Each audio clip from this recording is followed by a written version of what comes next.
Good evening class. আমি সন্তু, তোমরা দেখছো the learning expert 2.0 YouTube channel.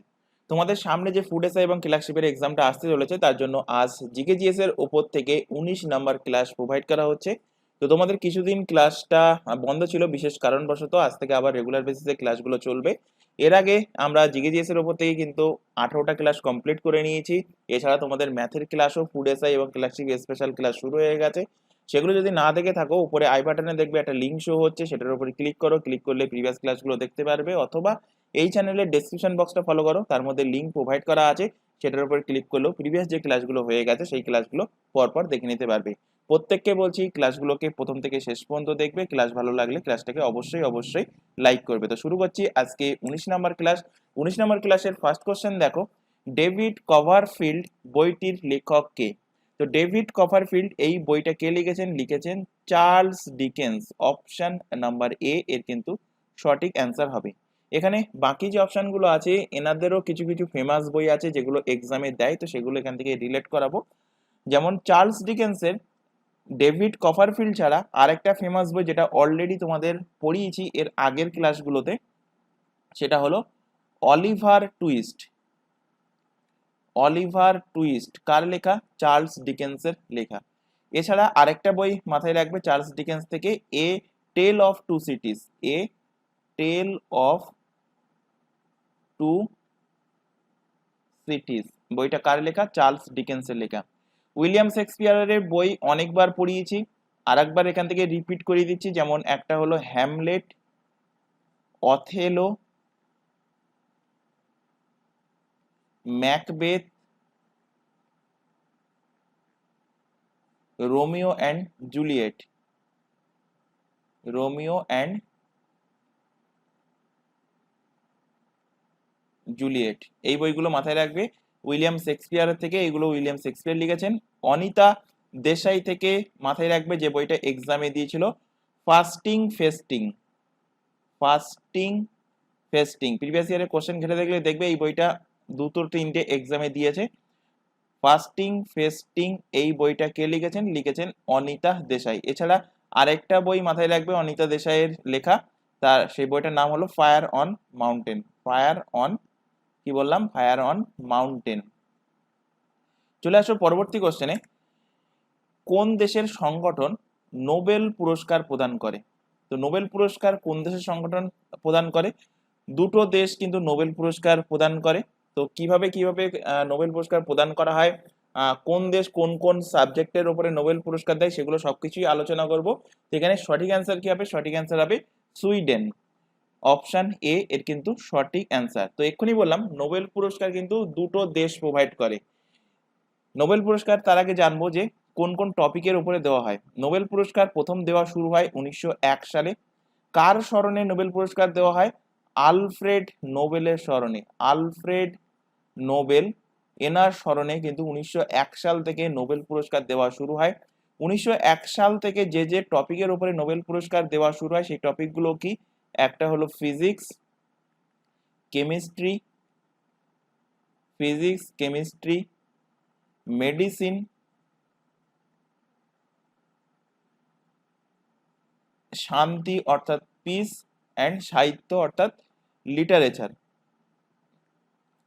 এই পাঁচটা টপিকের উপরে 1901 সাল থেকে নোবেল পুরস্কার দেওয়া শুরু হয়। কিন্তু পরবর্তীতে 1968 সালে এসে আরেকটা টপিকের উপরে নোবেল প্রাইজ দেওয়া শুরু হয়েছে। সেই টপিকটার নাম কি? টপিকের নাম হলো ইকোনমিক্স। অর্থাৎ অর্থনীতির উপরে নোবেল পুরস্কার দেওয়া শুরু হয় কত সাল থেকে? 1968 সাল থেকে ইকোনমিক্সের উপরে নোবেল পুরস্কার দেওয়া শুরু হয়। অবশ্যই সালটা মাথায় রাখবে, এক্সামে কিন্তু বহুবার এখান থেকে কোশ্চেন দিয়েছে।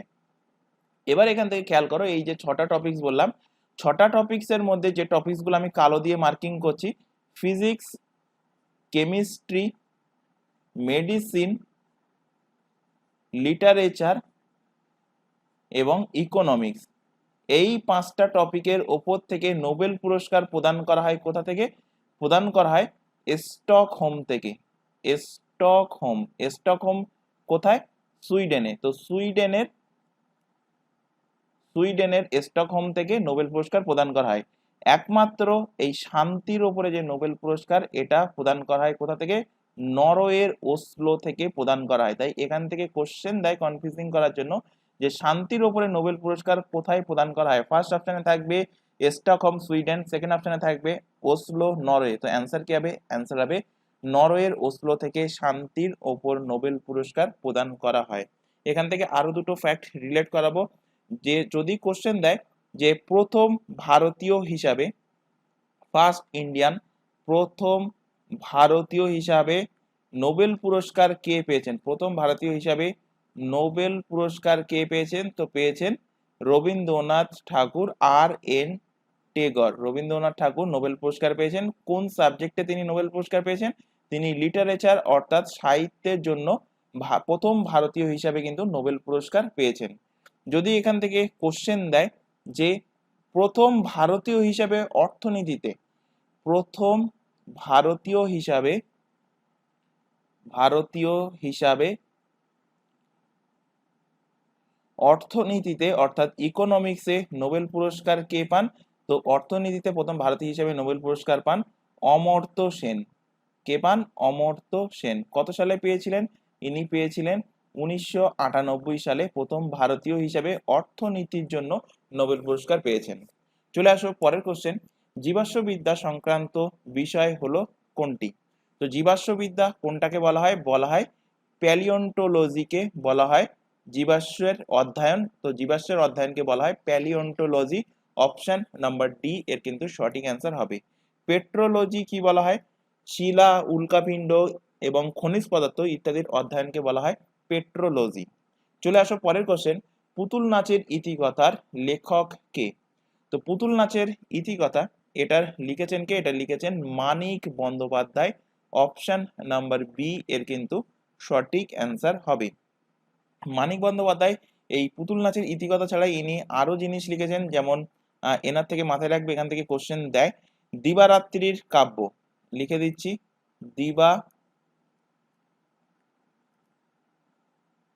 দিবারাত্রির কাব্য লিখেছেন জননী। পুতুল নাচের ইতিকথা যেটা কোশ্চেনে ছিল, এছাড়া লিখেছেন পদ্মা নদীর মাঝি, পদ্মা নদীর মাঝি।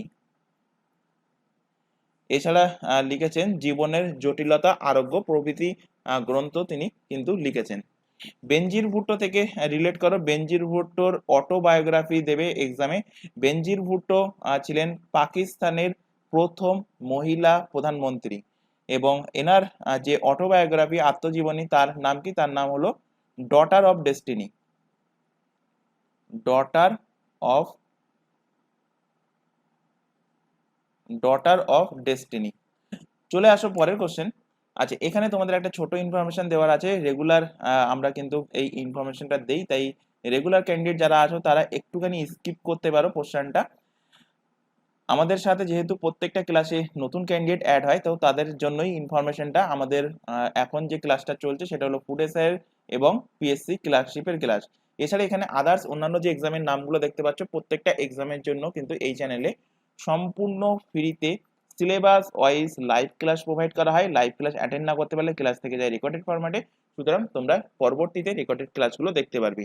এই প্রত্যেকটা এক্সামের জন্য আমাদের আলাদা আলাদা হোয়াটসঅ্যাপ ব্যাচ অর্থাৎ গ্রুপ ক্রিয়েট করা আছে।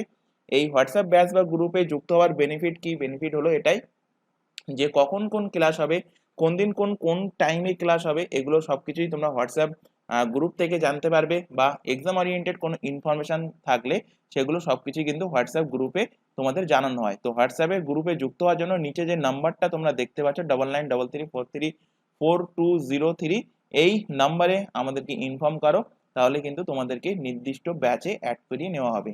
এছাড়া এখানে আরো একটা ইনফরমেশন দেওয়ার আছে, তোমরা এখন বর্তমানে যে চ্যানেলটাতে ক্লাসটা করছো চ্যানেলের নাম হলো দ্য লার্নিং এক্সপার্ট 2.0। এই চ্যানেলেই তোমাদের প্রত্যেকটা এক্সামের জন্য জিকে জিএস এর ক্লাসগুলো চলবে, কারেন্ট অ্যাফেয়ার্স এর ক্লাস চলবে, এছাড়া ইংলিশ এবং রিজনিং এর ক্লাস তোমরা সম্পূর্ণ ফ্রিতে সিলেবাস ওয়াইজ পেয়ে যাবে এই চ্যানেল থেকে। কিন্তু ম্যাথের ক্লাস জন্য তোমাদের আরেকটা চ্যানেল সার্চ করতে হবে, যেটা আমাদেরই চ্যানেলের নাম হলো ম্যাথস বাই সন্তু স্যার।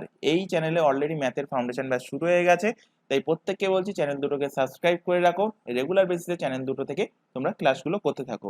আরো একটা গুরুত্বপূর্ণ ইনফরমেশন, আমাদের সামনে যে ফুড এসআইয়ের এক্সামটা আসতে চলেছে এবং ক্লার্কশিপের এক্সাম আসতে চলেছে, এই দুটো এক্সামের জন্য ম্যাথের ওপরে যে টার্গেট ব্যাচ, এই ম্যাথের টার্গেট ব্যাচটা চলছে কিন্তু দ্য লার্নিং এক্সপার্ট 2.0 ইউটিউব চ্যানেলে।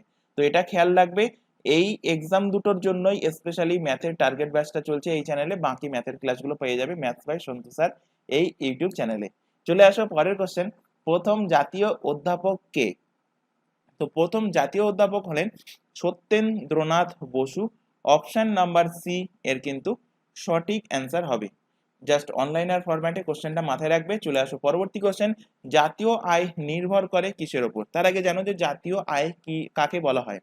তো জাতীয় আয় বলতে কি, দেশের কোনো একটা ব্যক্তি দেশের যে প্রাকৃতিক সম্পদ আছে, দেশের যে জমি আছে, সেই জমিতে শ্রম দিয়ে বা মূলধন দিয়ে ইত্যাদিকে কাজে লাগিয়ে বিভিন্ন রকম উৎপাদনমূলক কাজকর্মের মাধ্যমে একটা নির্ধারিত সময়ের মধ্যে, সাধারণত ধরো এটা 1 বছরের মধ্যে হিসেব করা হয়, তো এটা 1 বছরের মধ্যে যে পরিমাণ পণ্য জিনিস সেখান থেকে উৎপাদন করছে বা সেখান থেকে যে সমস্ত সেবা কর্মসমূহ উৎপাদন করছে, তাদের আর্থিক মূল্যের সমষ্টিকেই বলা হয় জাতীয় আয়।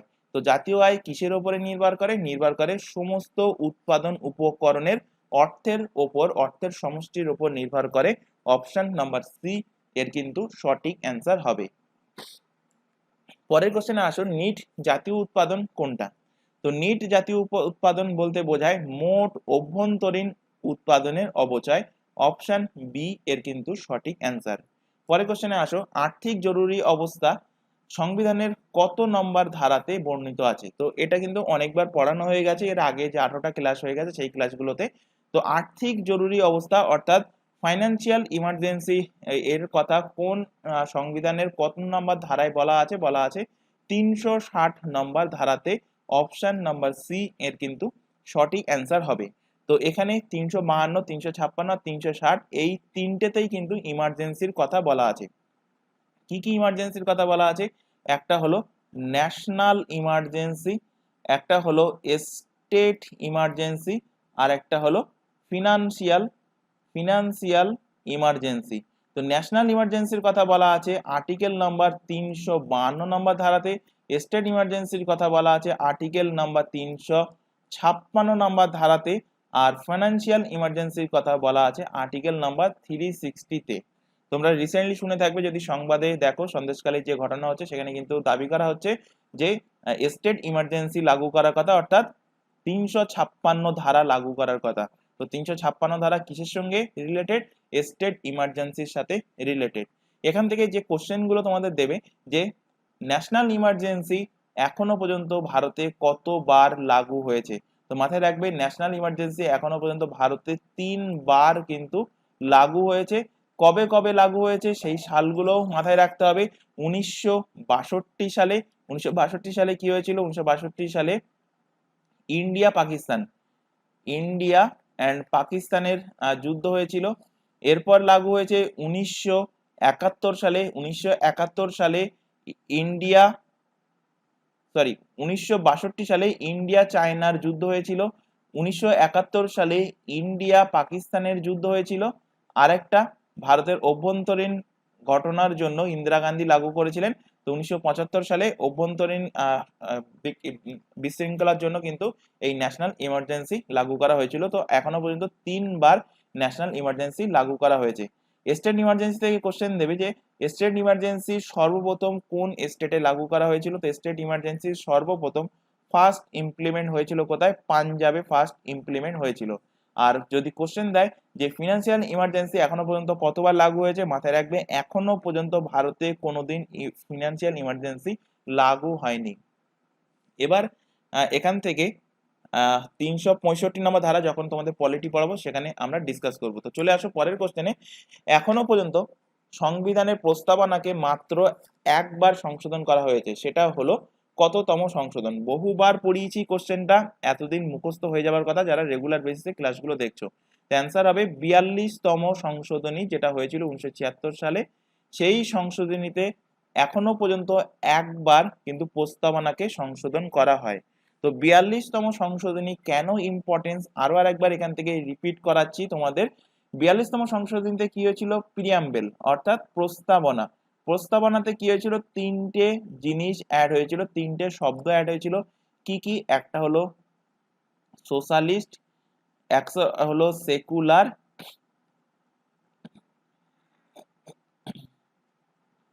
আর একটা হলো ইন্টিগ্রিটি।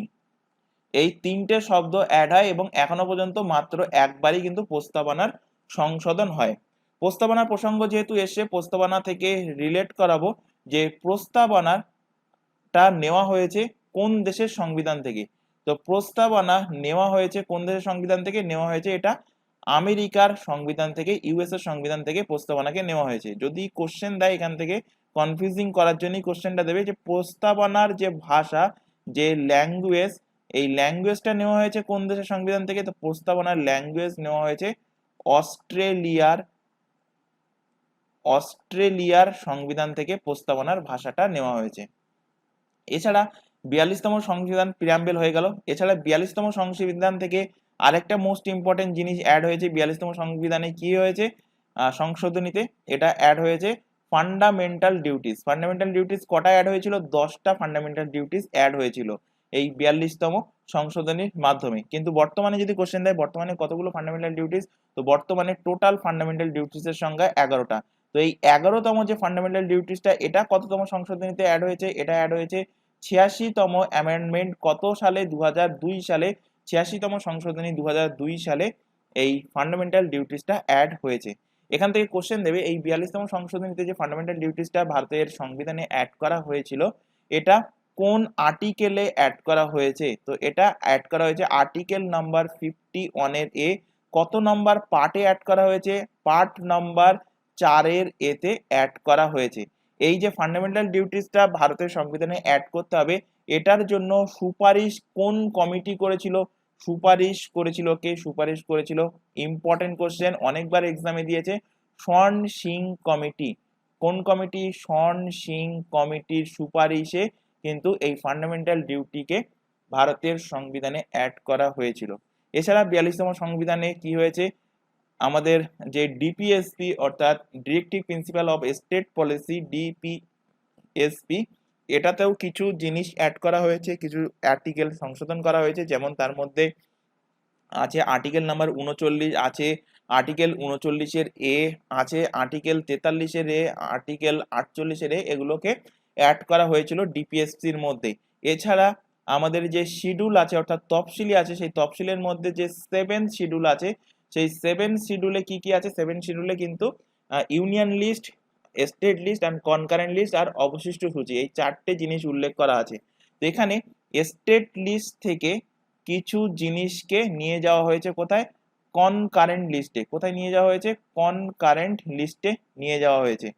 কি কি জিনিসকে নিয়ে যাওয়া হয়েছে কনকারেন্ট লিস্টে? এডুকেশন, অর্থাৎ যুগ্ম তালিকায় কি নিয়ে যাওয়া হয়েছে? এডুকেশনকে নিয়ে গিয়েছে। ফরেস্ট, ফরেস্ট নিয়ে গেছে। ফরেস্ট নিয়ে গেছে মানে ফরেস্টের মধ্যে যারা থাকে অর্থাৎ অ্যানিমাল থাকে, সেই অ্যানিমালকেও নিয়ে যাওয়া হয়েছে। পাখি অর্থাৎ বার্ডদেরও কিন্তু নিয়ে যাওয়া হয়েছে স্টেট লিস্ট থেকে কনকারেন্ট লিস্টে। তো এত কিছু জিনিস হওয়ার জন্য, এছাড়া জুডিশিয়াল দিক থেকে কিছু পাওয়ার কমানো হয়েছে। তো এই সমস্ত এত কিছু জিনিস এই সংশোধনীতে হওয়ার জন্য এই 42তম সংশোধনীকে কি বলা হয়? 42তম সংশোধনীকে বলা হয় মিনি কনস্টিটিউশন। সম্ভবত এর আগের দিনের ক্লাসে কিন্তু এই কোশ্চেনটা ছিল যে মিনি কনস্টিটিউশন কাকে বলা হয়? মিনি কনস্টিটিউশন বলা হয় 42তম সংশোধনীতে। কারণ কি? এত কিছু সংশোধন একটা সংবিধানের মাধ্যমে, একটা সংশোধনীর মাধ্যমে হওয়ার জন্য এই 42তম সংশোধনীকে বলা হয় মিনি কনস্টিটিউশন। কবে হয়েছিল? 1976 সালে হয়েছিল। এছাড়া এখানে বাকি যে অ্যামেন্ডমেন্টের গুলো দেওয়া আছে প্রত্যেকটাই কিন্তু ইম্পর্টেন্ট। 24তম অ্যামেন্ডমেন্ট, 24তম অ্যামেন্ডমেন্টে কি হয়েছিল? 24তম অ্যামেন্ডমেন্টে পার্লামেন্টকে একটা রাইটস দেওয়া হয়েছিল। পার্লামেন্ট অর্থাৎ সংসদকে কি রাইটস দেওয়া হয়েছিল? সংসদকে এই রাইটসটা দেওয়া হয়েছিল যে সংসদ চাইলে ফান্ডামেন্টাল রাইটস সহ সংবিধানের যে কোনো অংশে কিন্তু সংশোধন করতে পারে। এটা বলা হয়েছিল কততম সংশোধনীতে? 24তম সংশোধনীতে। মোস্ট ইম্পর্টেন্ট কোশ্চেন, এক্সামে কিন্তু কোশ্চেনটা দিয়েছিল। এছাড়া 44তম সংশোধন, এটাও কিন্তু মোস্ট ইম্পর্টেন্ট, কারণ 44তম সংশোধনীতে কি হয়েছিল? 44তম সংশোধনীতে আমাদের আগে ফান্ডামেন্টাল যে রাইটস ছিল, ফান্ডামেন্টাল রাইটস কি ছিল? সম্পত্তির অধিকার। ফান্ডামেন্টাল রাইটসে সম্পত্তির অধিকার, এই সম্পত্তির অধিকার কততম আর্টিকেলে ছিল? আর্টিকেল নাম্বার 19-এর এফ, বা অনেক বইতে তোমরা ভাবে 19-এর 6 নাম্বার আর্টিকেলে সম্পত্তির অধিকারের ব্যাপারে বলা ছিল। এই সম্পত্তির অধিকারকে ফান্ডামেন্টাল রাইটস থেকে হটিয়ে দেওয়া হয়েছে। হটিয়ে কোথায় নিয়ে যাওয়া হয়েছে? নিয়ে যাওয়া হয়েছে লিগাল রাইটস, অর্থাৎ কানুনি অধিকার। তো লিগাল রাইটসে নিয়ে গিয়ে এটাকে কোন আর্টিকেলে নিয়ে যাওয়া হয়েছে? আর্টিকেল নাম্বার 300 নাম্বার ধারাতে নিয়ে যাওয়া হয়েছে। কোন সংশোধনীর মাধ্যমে? 44তম সংশোধনীর মাধ্যমে। আর 86তম সংশোধনীতে এক্ষুনি বললাম একটা ইম্পর্টেন্ট জিনিস হয়েছিল, দুটো ইম্পর্টেন্ট জিনিস হয়েছিল 86তম সংশোধনী। একটা বললাম ফান্ডামেন্টাল যে ডিউটিস, 11তম যে ফান্ডামেন্টাল ডিউটি সেটা অ্যাড করা হয়েছিল এই 86তম সংশোধনীর মাধ্যমে। এবং এছাড়া এই 86তম সংশোধনীতে আরেকটা জিনিস হয়েছিল যে আর্টিকেল 45-এ, 86তম সংশোধনীতে আর্টিকেল নাম্বার 45 কিসের মধ্যে পড়ে? ডিপিএসসি। এটাতে বলা ছিল যে রাইট টু এডুকেশন, অর্থাৎ শিক্ষার অধিকার। এই শিক্ষার অধিকারকে মৌলিক অধিকারে কনভার্ট করা হয়েছে। অর্থাৎ কোন আর্টিকেলে নিয়ে আসা হয়েছে? আর্টিকেল নাম্বার 45 থেকে এটাকে নিয়ে আসা হয়েছে ফান্ডামেন্টাল রাইটের মধ্যে, অর্থাৎ 21-এর নাম্বার ধারাতে নিয়ে আসা হয়েছে। এবং এই যে ক্ষমতাটা, অর্থাৎ সংবিধানের যে সংশোধন, সংবিধানের মধ্যে কোথাও গড়বড় থাকলে সেই সংশোধন, বা আমাদের ফান্ডামেন্টাল রাইটের যদি মনে হয় যে এটাকে সংশোধন করা উচিত, সেটাকে সংশোধন করার ক্ষমতা পার্লামেন্ট কিসের থেকে পেয়েছে? এই 24 নম্বর সংশোধনী থেকে পেয়েছে। সেই কারণে এই কোশ্চেনটাও কিন্তু ইম্পর্টেন্ট, এটা কিন্তু এক্সামে দিয়েছিল। চলে আসো পরের কোশ্চেন। সংবিধানের কোন তালিকাতে আইন শৃঙ্খলার কথা বলা হয়েছে? তো সংবিধানের যৌথ রাজ্য তালিকা না কেন্দ্র তালিকা, কোন তালিকাতে আইন শৃঙ্খলার কথা বলা আছে? তো বলা আছে এটা স্টেট লিস্টের মধ্যে, রাজ্য তালিকার মধ্যে। এক্ষুনি আলোচনা করলাম তোমাদের এই যে স্টেট লিস্ট, ইউনিয়ন লিস্ট বা কনকারেন্ট লিস্ট বা অবশিষ্ট সূচি, এগুলো কিসে বলা আছে, কোন নাম্বার শিডিউলে বলা আছে? তো এগুলো বলা আছে 7ম শিডিউল, 7th শিডিউল, 7 শিডিউলে কিন্তু আলোচনা করা আছে। কি কি আলোচনা করা আছে? আছে ইউনিয়ন লিস্ট, ইউনিয়ন লিস্ট আছে, স্টেট লিস্ট আছে, কনকারেন্ট লিস্ট অর্থাৎ যুগ্ম তালিকা, কনকারেন্ট লিস্ট, আর একটা আছে অবশিষ্ট সূচি। তো এখান থেকে কোশ্চেন দেবে যে সংবিধান যখন লাগু হয়েছিল তখন ইউনিয়ন লিস্টের সাবজেক্ট কটা ছিল? তো সংবিধান যখন লাগু হয়েছিল তখন ইউনিয়ন লিস্টের সাবজেক্ট ছিল 97টা। সংবিধান যখন লাগু হয়েছিল স্টেট লিস্টের সাবজেক্ট কটা ছিল? স্টেট লিস্টের সাবজেক্ট ছিল 66টা। সংবিধান যখন লাগু হয়েছিল তখন যুগ্ম তালিকা অর্থাৎ কনকারেন্ট লিস্টের সাবজেক্ট করা ছিল? কনকারেন্ট লিস্টের সাবজেক্ট ছিল 47টা। কিন্তু এখন কোশ্চেন দেবে যে বর্তমানে ইউনিয়ন লিস্টের সংখ্যা কটা হয়েছে, স্টেট লিস্টের সংখ্যা কটা হয়েছে, কনকারেন্ট লিস্টের সংখ্যা কটা হয়েছে? তো বর্তমানে ইউনিয়ন লিস্ট আরো 3টে বেড়ে গেছে, আরো 3টে বেড়ে হয়েছে টোটাল 100টা সাবজেক্ট। স্টেট লিস্টের সাবজেক্ট কিন্তু কমে গেছে 66টা থেকে 5টা কমে হয়েছে 61টা। আর কনকারেন্ট লিস্টের সংখ্যা 5টা বেড়ে গেছে, 47 থেকে 5 বেড়ে হয়েছে কটা? হয়েছে 52টা। তো এইগুলো মাথায় রাখবে, কোশ্চেন দিতে পারে, এটাও দিতে পারে যে সংবিধান লাগুর সময় কটা সাবজেক্ট ছিল, বা দিতে পারে যে এখন ইউনিয়ন লিস্টে কটা সাবজেক্ট, বা স্টেট লিস্টে কটা সাবজেক্ট, বা কনকারেন্ট লিস্টে কটা সাবজেক্ট। ইম্পর্টেন্ট যেটা সেটা হলো এই স্টেট লিস্ট, এইটাই কিন্তু এক্সামে কোশ্চেন দিয়েছে বহুবার, যে বর্তমানে স্টেট লিস্টের সংখ্যা কটা আছে? 61টা, এবং ছিল কটা আগে? ছিল 66টা।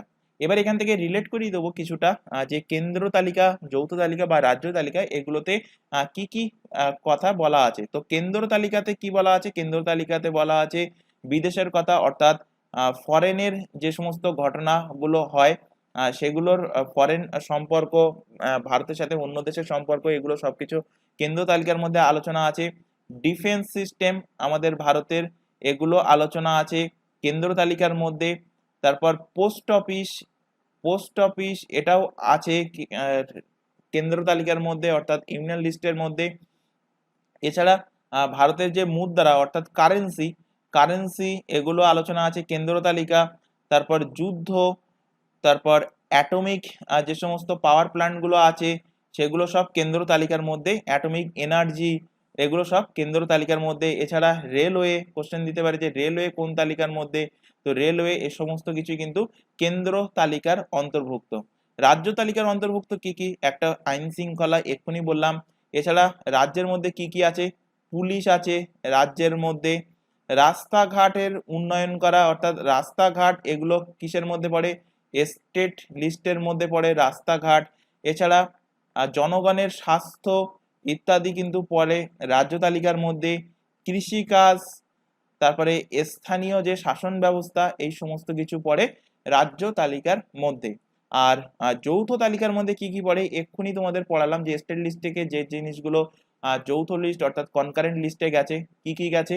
এডুকেশন অর্থাৎ পড়াশুনো, এগুলো কিন্তু কেন্দ্র এবং এগুলো যৌথ তালিকা অর্থাৎ কনকারেন্ট লিস্টের মধ্যে পড়ে। আচ্ছা, এখান থেকে একটা কথা বলে দিই, এই কনকারেন্ট লিস্ট অর্থ কি? কনকারেন্ট লিস্টের মধ্যে অর্থ হলো ইউনিয়নও অংশগ্রহণ করবে এবং স্টেটও অংশগ্রহণ করবে, অর্থাৎ কেন্দ্র সরকারও অংশগ্রহণ করবে এবং রাজ্য সরকারও কিন্তু এই কনকারেন্ট লিস্টের মধ্যে অংশগ্রহণ করবে। কিন্তু কোনো একটা টপিকের ওপর যদি ইউনিয়ন এবং স্টেট তার বক্তব্য দেয়, তাহলে মান্যতা দেওয়া হবে কার? মান্যতা দেওয়া হবে কিন্তু সবসময় ইউনিয়নের, অর্থাৎ ইউনিয়ন যেটা বলবে সেটাই কিন্তু বলবৎ হবে এই কনকারেন্ট লিস্টে, এটা কিন্তু অবশ্যই মাথায় রাখবে। আর যৌথ লিস্টে কি কি?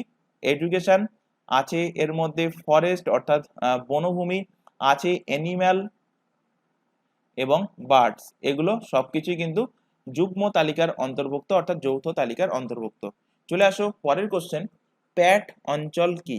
তো প্যাট অঞ্চল কি আগে একটুখানি বুঝিয়ে নি। প্যাট অঞ্চল মূলত দেখা যায় ছোটনাগপুর মালভূমির যে ওয়েস্টার্ন পার্ট আছে অর্থাৎ পশ্চিম দিকের অংশ আছে, সেই পশ্চিম দিকের অংশে গ্রানাইট অর্থাৎ নিচশিলা দ্বারা গঠিত।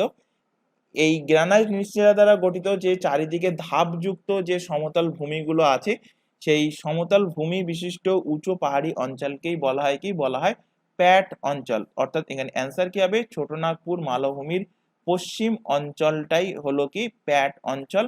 অপশন নাম্বার এ এর কিন্তু সঠিক অ্যান্সার। এই প্যাট অঞ্চলের হাইট অ্যাপ্রক্স 1000 মিটার হয়ে থাকে এবং এই প্যাট অঞ্চলটা যেহেতু গ্রানাইট নিচশিলা দ্বারা গঠিত, তো এখানে ম্যাক্সিমাম কিন্তু ল্যাটেরাইট মৃত্তিকা দেখা যায়। কি মৃত্তিকা দেখা যায়? ল্যাটেরাইট মৃত্তিকা দেখা যায়। চলে আসো পরের কোশ্চেন, উজ্জয়ন শহর কোন নদীর তীরে অবস্থিত? ইম্পর্টেন্ট কোশ্চেন, এরকম ধরনের কোশ্চেন কিন্তু তোমাদের এক্সামে দেবে, কোন একটা শহর বলে দেবে বা কোন একটা নদী বলে দেবে যে এই নদীর তীরে কোন শহর অবস্থিত। তো এগুলো কিন্তু অবশ্যই মাথায় রাখবে। এই কোশ্চেন, এই টাইপের কোশ্চেন কিন্তু বহু করিয়েছি এর আগে এবং আজকেও কিছু রিলেট করাবো, যেগুলো অলরেডি পড়ানো হয়ে গেছে সেগুলো আরেকবার এখান থেকে রিভিশন করিয়ে দেবো। তো উজ্জয়িনী শহর এটা কোন নদীর তীরে অবস্থিত? এটা অবস্থিত শিপ্রা নদীর তীরে। অপশন নাম্বার সি এর কিন্তু সঠিক অ্যান্সার হবে। বিশ্বমিত্র নদীর তীরে কি অবস্থিত? বিশ্বমিত্র নদীর তীরে ইম্পর্টেন্ট শহর হলো ভাদোদারা। ভাদোদারা বা এখন একে বলা হয় বারোদা। বারোদা এটা গুজরাটের একটা শহর। তো এটা কোন নদীর তীরে অবস্থিত? বিশ্বমিত্র নদীর তীরে অবস্থিত। চম্বল নদীর তীরে কি অবস্থিত? রাজস্থানের ফেমাস শহর কোটা। চম্বল নদীর তীরে রাজস্থানের শহর কোটা অবস্থিত। সারায়ু নদীর তীরে কি অবস্থিত? কিছুদিন আগেই হাইলাইট ছিল রাম মন্দির অর্থাৎ অযোধ্যা। রাম মন্দিরটা কোথায়? অযোধ্যা। তো অযোধ্যা নদী অযোধ্যা শহরটা কোন নদীর তীরে অবস্থিত? সারেয়ু নদীর তীরে বা সরজু নদীর তীরে অবস্থিত। পেপারে সরজু লিখছিল, তো সরজু বা সারেয়ু নদীর তীরে অবস্থিত কি অযোধ্যা। এটা কোন স্টেটের মধ্যে পড়ে? উত্তরপ্রদেশের মধ্যে পড়ে। এছাড়া এখান থেকে আরো কিছু ফ্যাক্ট তোমাদের রিলেট করাবো, যেমন মুসি নদী। মুসি রিভারের তীরে কোন শহর অবস্থিত? তো হায়দ্রাবাদ অবস্থিত। মুসি নদীর তীরে হায়দ্রাবাদ অবস্থিত। কোশ্চেন দেবে তোমাদের এখান থেকে যে খান নদীর তীরে কোন খান নদীর তীরে কোন শহর অবস্থিত? খান নদীর তীরে অবস্থিত মধ্যপ্রদেশের ইন্দোর, যেটা ভারতের সব থেকে ক্লিনেস্ট সিটি। এটা মধ্যপ্রদেশের একটা শহর ইন্দোর। কোশ্চেন দেবে তোমাদের যে কলকাতা কোন নদীর তীরে অবস্থিত? ফার্স্ট অপশনে থাকবে গঙ্গা। অ্যান্সার হয়ে যাবে ভুল যারা গঙ্গা মার্কিং করবে। অ্যান্সার হবে কলকাতা হুগলি নদীর তীরে অবস্থিত। এছাড়া কোশ্চেন দেবে যে দিল্লি কোন নদীর তীরে অবস্থিত? তো দিল্লি যদি কোশ্চেন হার্ড করে এখানে মাথায় রাখবে ইংলিশ ফরম্যাটে কোশ্চেন দেখবে। ইংলিশ ফরম্যাটে যমুনাটাকে YAMUNA যমুনা নদীর তীরে কি অবস্থিত? দিল্লি। তো এখানে আমি বোঝাতে চাইছি এইটাই যে যমুনা একটা আছে, আরেকটা আছে যমুনা। এই ইয়ামুনা আর যমুনা এই দুটো বাংলাতেই কিন্তু যমুনা বলা হয়, তাই ইংলিশ ফরম্যাটে কোশ্চেন দেখবে কনফিউজিং করার জন্য কিন্তু দুটোই দিয়ে দেবে, এবং ইংলিশ ফরম্যাটে যে YAMUNA যমুনা দেখবে সেটাই কিন্তু অ্যান্সার হবে, যে দিল্লি কোন নদীর তীরে অবস্থিত, যমুনা নদীর তীরে অবস্থিত। আর এই যে যমুনা নদীটা এটা বাংলাদেশে অবস্থিত। এই পদ্মা যখন বাংলাদেশে প্রবেশ করে তখন যমুনা নামেই কিন্তু সেটা বাংলাদেশে পরিচিত, যার স্পেলিং হলো JAMUNA। চলে আসো পরের কোশ্চেন, কে কাকে ভারতের রক্ষাকারী বলেছেন? তো রমেশচন্দ্র মজুমদার বলেছেন, কাকে বলেছেন? স্কন্দগুপ্তকে বলেছেন ভারতের রক্ষাকারী। কেন বলেছেন স্কন্দগুপ্তকে রমেশচন্দ্র মজুমদার ভারতের রক্ষাকারী? কারণ স্কন্দগুপ্ত কি করেছিলেন, ভারতে হুন আক্রমণকে তিনি কিন্তু প্রতিরোধ করেছিলেন, প্রতিহত করেছিলেন। সেই কারণে স্কন্দগুপ্তকে ভারত বর্ষের রক্ষাকর্তা বলা হয়। এবং এই স্কন্দগুপ্ত সুদর্শন হ্রদ যেটা আছে সেই সুদর্শন হ্রদ এই সুদর্শন হ্রদের তিনি পুনর্নির্মাণ করেছিলেন, এবং ইনি গুপ্ত বংশের শেষ শাসক ছিলেন। দ্বিতীয় চন্দ্রগুপ্ত সমুদ্রগুপ্ত থেকে রিলেট করো, যে পড়িয়েছিলাম কি সমুদ্রগুপ্তকে কি বলা হয়, ভারতের নেপোলিয়ান। এই সমুদ্রগুপ্তকে ভারতের নেপোলিয়ান কে বলেছেন? সমুদ্রগুপ্তকে ভারতের নেপোলিয়ান বলেছেন A.V. স্মিথ। কোশ্চেনটা কিন্তু অলরেডি পড়িয়েছি তোমাদের। A.V. স্মিথ সমুদ্রগুপ্তকে ভারতের নেপোলিয়ান বলেছেন। চলে আসো পরের question, the Wahhabi movement in India কার লেখা? The Wahhabi movement in India এই বইটা লিখেছেন Qeyamuddin Ahmad. Option number A এর কিন্তু সঠিক অ্যান্সার হবে। এখান থেকে রিলেট করো যে ওয়াহাবি আন্দোলন, এই ওয়াহাবি আন্দোলনের নেতা কে ছিলেন? তো ওয়াহাবি আন্দোলনের নেতা ছিলেন কে? নেতা ছিলেন সৈয়দ আহমেদ বারেলভি। সৈয়দ আহমেদ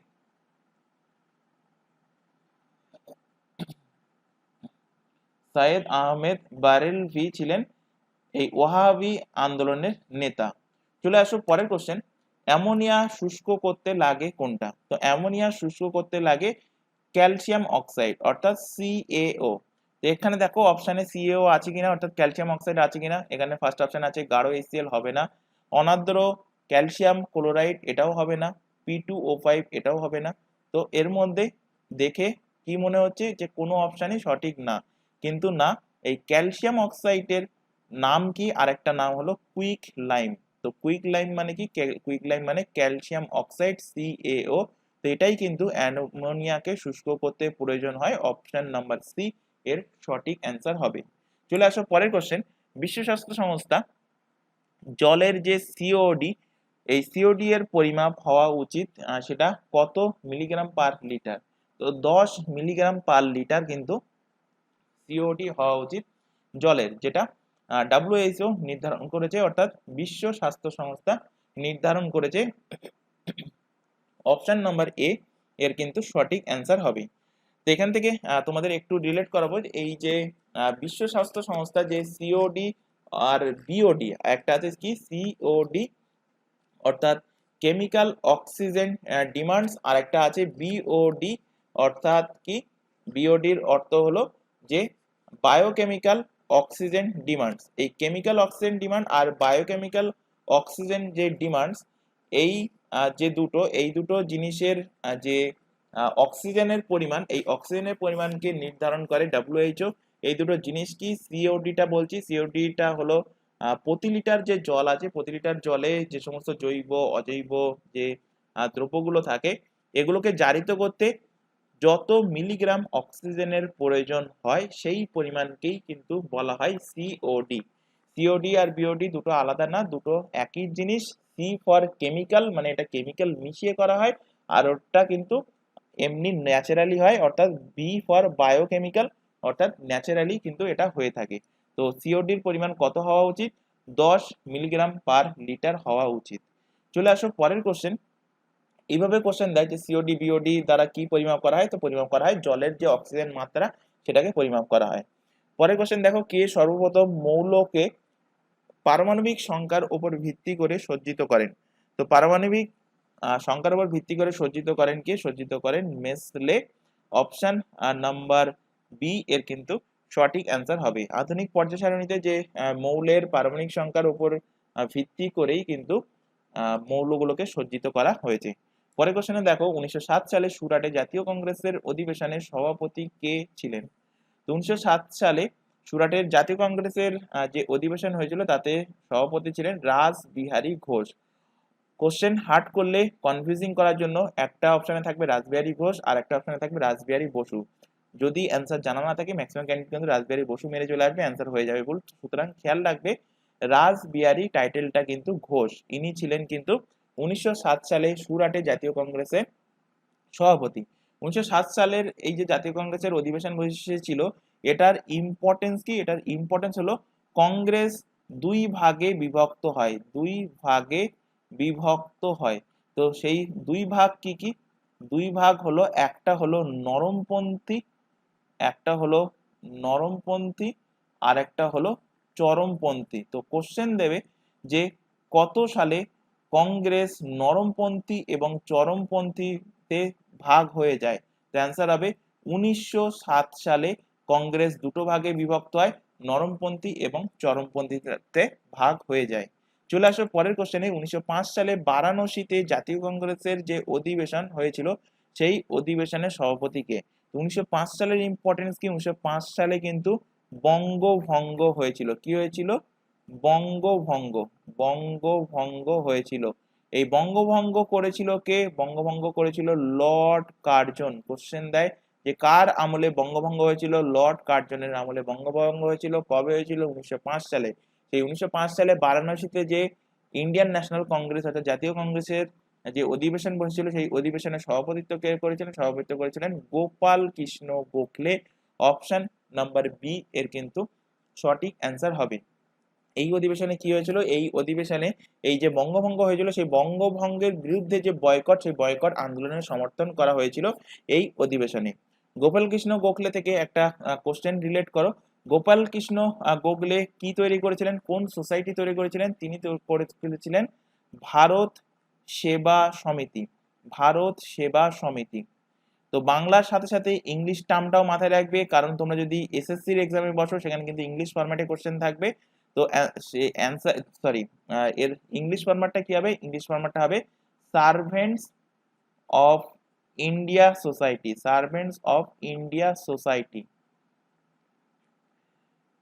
তো এটার প্রতিষ্ঠা কে করেন? প্রতিষ্ঠা করেছিলেন গোপাল কৃষ্ণ গোখলে। পরের কোশ্চেনে চলে আসো।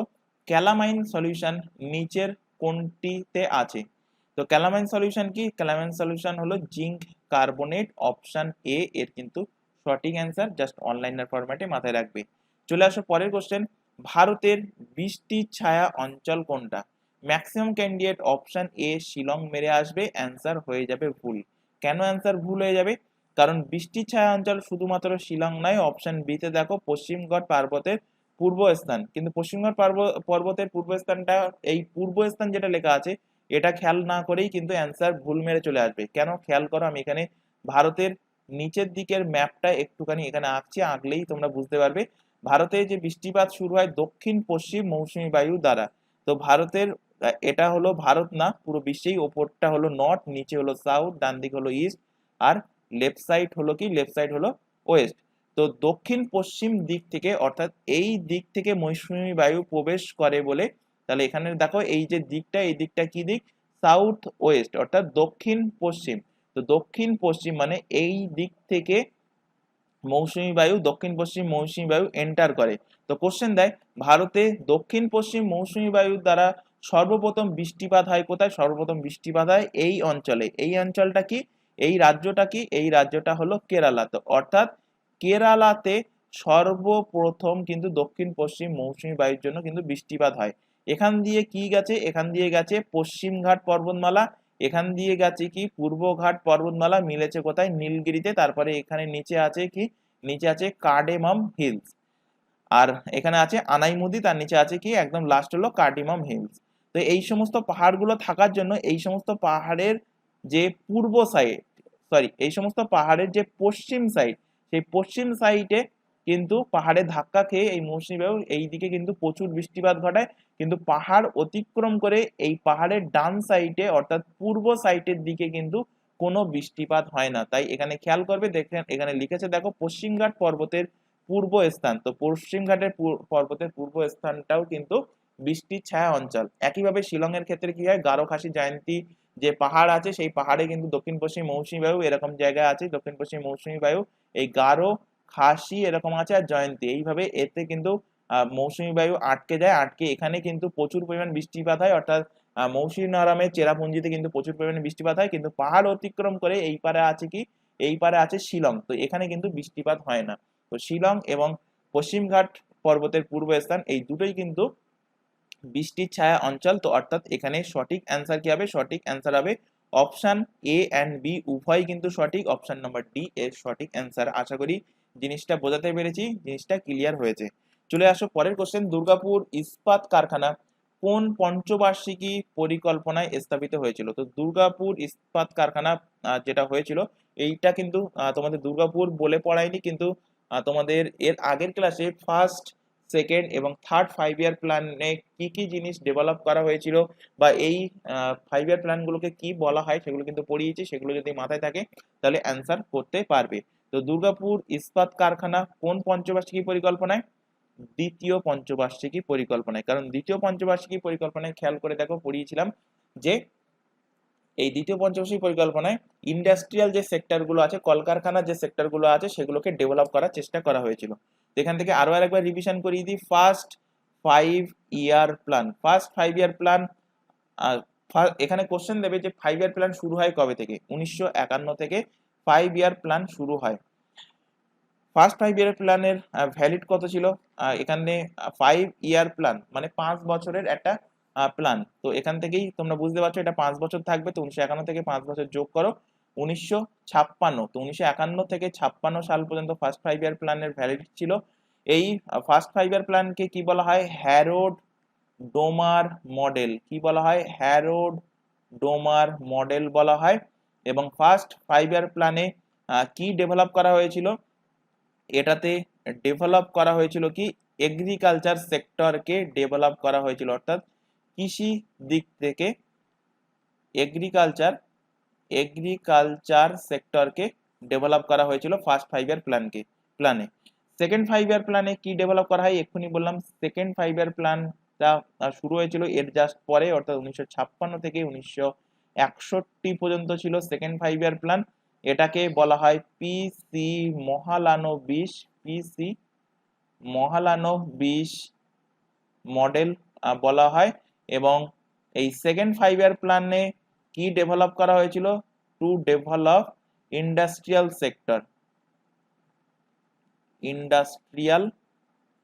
সেক্টর, অর্থাৎ ইন্ডাস্ট্রিয়ালের দিকগুলোকে ডেভেলপ করা হয়েছিল, যার আন্ডারে দুর্গাপুর ইস্পাত কারখানাটাকে কিন্তু স্থাপন করা হয়েছিল। আর থার্ড 5 ইয়ার প্ল্যান কোশ্চেন দিয়েছিল, থার্ড 5 ইয়ার প্ল্যান কত সাল থেকে কত সাল পর্যন্ত, তো 1961 থেকে 1966 পর্যন্ত ছিল থার্ড 5 ইয়ার প্ল্যান, এবং থার্ড 5 ইয়ার প্ল্যানটা কিন্তু সাকসেসফুল হয়নি। এবং থার্ড 5 ইয়ার প্ল্যানকে কি বলা হয়, এটাকে বলা হয় গাডগিল যোজনা, কি বলা হয়, গাডগিল যোজনা। ভারতে এখান থেকে কোশ্চেন দেবে ভারতের টোটাল 5 ইয়ার প্ল্যান কটা ছিল, তো ভারতে টোটাল 5 ইয়ার প্ল্যানের সংখ্যা ছিল 12টা। 12 যে 5 ইয়ার প্ল্যান ছিল সেটা কত সাল থেকে কত সাল পর্যন্ত, 2012 থেকে 2017 সাল পর্যন্ত, কিন্তু এই 12 5 ইয়ার প্ল্যান কিন্তু কমপ্লিট হয়নি। 2014 সালে এসে এই 12 5 ইয়ার প্ল্যানটা কিন্তু রদ করে দেওয়া হয়, এটাকে অ্যাবলিশ করে এর জায়গায় এই 5 ইয়ার প্ল্যানের জায়গায় তৈরি হয় কি, তৈরি হয় নীতি আয়োগ। তো কোশ্চেন দেবে যে নীতি আয়োগের এস্টাবলিশ কবে হয়, এক্সাক্ট ডেট তোমাদের কাছে জানতে চাইবে। নীতি আয়োগ এস্টাবলিশ হয় 1 জানুয়ারি 2015 সালে নীতি আয়োগের স্থাপনা হয়, এবং নীতি আয়োগের যিনি চেয়ারম্যান তিনি কে, ভারতের যিনি প্রাইম মিনিস্টার থাকেন।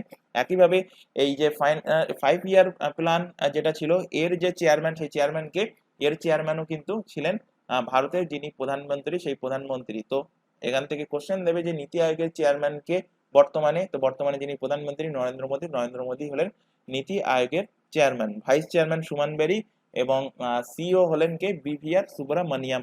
বিভিআর সুব্রমণিয়ামটা মাথায় রাখবে, রিসেন্টলি কিন্তু চেঞ্জ হয়েছে। চলে আসো পরের কোশ্চেন, পশ্চিমবঙ্গের সাক্ষরতা কত শতাংশ, টোটাল সাক্ষরতা কত শতাংশ? তো পশ্চিমবঙ্গের সাক্ষরতা 2011 সেন্সাস অনুযায়ী, জনগণনা অনুযায়ী 76.26%। অপশন এ এর সঠিক অ্যান্সার হবে। 2021-এ পরবর্তী সেন্সাস হওয়ার কথা ছিল, কোভিডের জন্য হয়নি, কিন্তু 2024-এর এই যে সামনে লোকসভার ইলেকশন আসছে, লোকসভার ইলেকশনের পরে আবার সেন্সাস হবে, জনগণনা হবে, তখন যেটা আপডেট আসবে সেই আপডেটটা কিন্তু তখন কারেন্ট অ্যাফেয়ার্সের ক্লাসে করে দেওয়া হবে। তো ততদিন পর্যন্ত খেয়াল রাখবে পশ্চিমবঙ্গের সাক্ষরতার হার হলো 76.26%। এখান থেকে মাথায় রাখবে যে ইন্ডিয়ার যদি কোশ্চেন দেয় যে ইন্ডিয়ার সাক্ষরতার হার কত, তো দেখো পরেরটাতেই লেখা আছে, এটা হলো ভারতের সাক্ষরতার হার ভারতের সাক্ষরতার হার 77 নয়, 74.04% হলো ভারতের শিক্ষকতা হার। এটা 2011 সেন্সাস অনুযায়ী এই রিপোর্টটা আছে।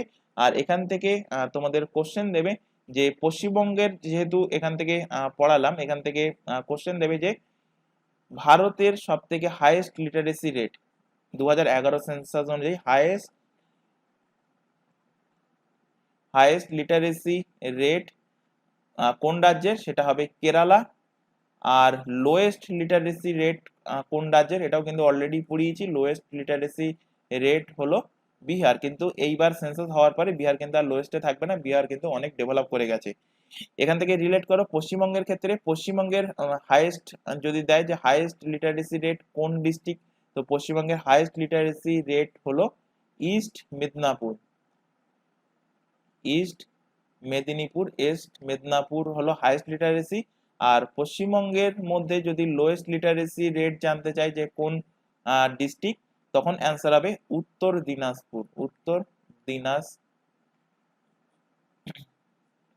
দিনাজপুর হলো পশ্চিমবঙ্গের লোয়েস্ট লিটারেসি রেট। যদি কোশ্চেন জানতে চাই, এখানে কোশ্চেন দিয়েছিল তোমাদের একটা সম্ভবত রেলের এক্সাম অথবা এসএসসির এক্সাম, এসএসসি যে ফেস 11 যে এক্সামটা হয়ে গেল সেই এক্সামে কোশ্চেন দিয়েছিল যে ইন্ডিয়ার মেলদের লিটারেসি রেট কত। ভারতের পুরুষের লিটারেসি রেট আর ফিমেলের লিটারেসি রেট দুটোই কিন্তু জানতে চেয়েছিল। তো এটাও কিন্তু তোমাদের জানতে হবে, ইন্ডিয়ার মেল লিটারেসি রেট অর্থাৎ পুরুষদের লিটারেসি রেট বেশি 82.14%, আর ফিমেলদের 65.46% 2011 সেন্সাস অনুযায়ী। চলে আসো পরের কোশ্চেনে, কার সময়ে পুরানা কেল্লা নির্মাণ হয়েছিল? তো পুরানা কেল্লা কার সময় নির্মাণ হয়েছিল, এটা কিন্তু একটু কনফিউজিং কোশ্চেন, যদিও এখানে অপশন অনুযায়ী তোমরা মার্কিং করতে পারবে শের শাহ। পুরানা কেল্লা নির্মাণ হয়েছিল হুমায়ুনের এবং শেরশাহর আমলে। তো অপশানে যদি হুমায়ুন থাকে, শেরশাহ থাকে, তো দুটোই কিন্তু সঠিক অ্যান্সার হবে। সেই কারণেই বললাম যে কনফিউজিং কোশ্চেন। এটা নির্মাণ হয়েছিল দ্বিতীয় যে মুঘল বাদশাহ হুমায়ুন এবং শেরশাহ সুরির আমলে কিন্তু এই দিল্লির পুরানা কেল্লা নির্মাণ হয়েছিল। এখান থেকে কিছু ব্যাটেল তোমাদের রিলেট করাবো শেরশাহ সুরি আর হুমায়ুনের মধ্যে। এখান থেকে কোশ্চেন দেয় যে চৌসার যুদ্ধ, ব্যাটেল অফ চৌসা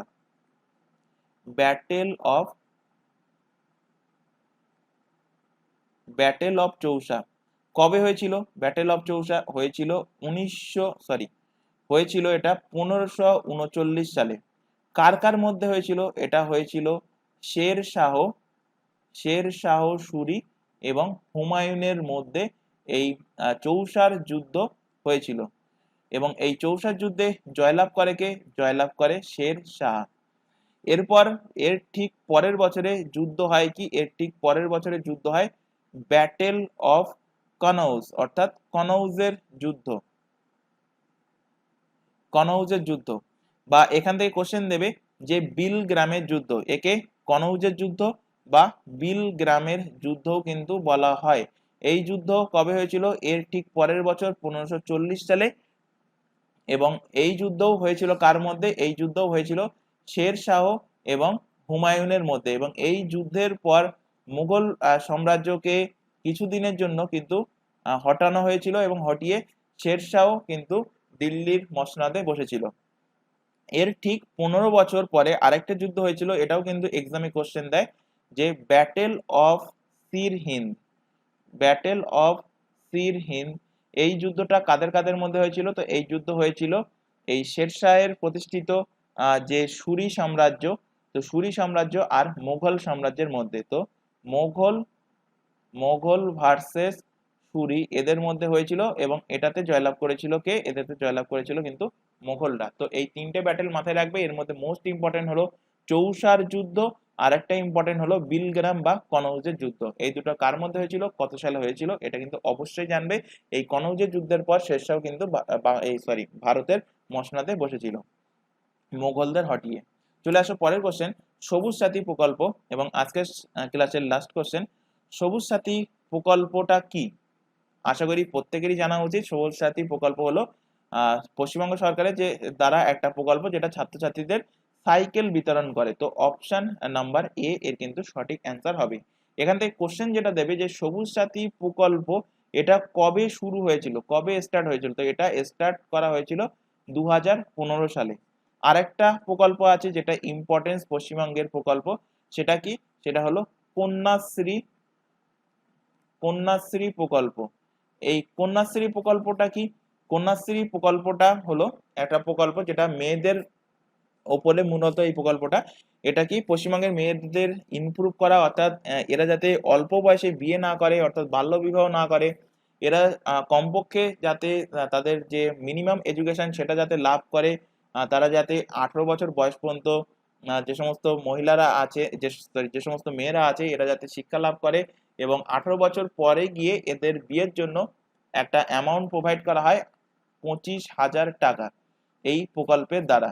যারা এই প্রকল্পের আন্ডারে আছে 18 বছর পরে গিয়ে যদি বিবাহ করে, তাদের কিন্তু এককালীন 25,000 টাকা দেওয়া হয়, এবং এই প্রকল্প অনুযায়ী প্রত্যেক বছর 750 করে টাকা কিন্তু প্রোভাইড করা হয় কন্যাশ্রী প্রকল্পের দ্বারা। এটা মূলত 13 থেকে 18 বছর বয়সী যে সমস্ত মেয়েরা আছে তাদের জন্য অ্যাপ্লিকেবল হলো এই কন্যাশ্রী প্রকল্প। এটা কবে এস্টাবলিশ হয়েছিল? এটা এস্টাবলিশ হয়েছিল 2013 সালে। তো কোশ্চেন দেবে যে কন্যাশ্রী প্রকল্প কোন বছরে তার 10 বছর পূর্তি করেছে? তো অ্যান্সার কি হবে? অ্যান্সার হবে 2023 সালে কন্যাশ্রী প্রকল্পটার কিন্তু 10 বছর পূর্তি হয়েছে, অর্থাৎ 2013 সালে এর কিন্তু স্থাপন হয়েছিল। তো আজকের ক্লাসে আমরা এখানে শেষ করছি। যে কোশ্চেনগুলো এখানে করানো হলো, আশা করি প্রত্যেকটা কোশ্চেন বুঝতে পেরেছো। যদি কোথাও ডাউট থেকে থাকে সেটা অবশ্যই কমেন্ট বক্সে কমেন্ট করে জানাবে, এবং তোমাদের প্রত্যেকটা ক্লাসেই বলা হয় কারেন্ট অ্যাফেয়ার্সের ক্লাসগুলো অবশ্যই ফলো রাখবে, কারণ সেখান থেকেও কিন্তু তোমাদের কোশ্চেন আসবে। তো আজকের ক্লাস এই পর্যন্ত। আজকের ক্লাস যদি ভালো লেগে থাকে অবশ্যই কিন্তু ক্লাসটাকে লাইক করবে। তো আজকের ক্লাস এই পর্যন্ত, নেক্সট দেখা হবে পরবর্তী ক্লাস নিয়ে। Thank you.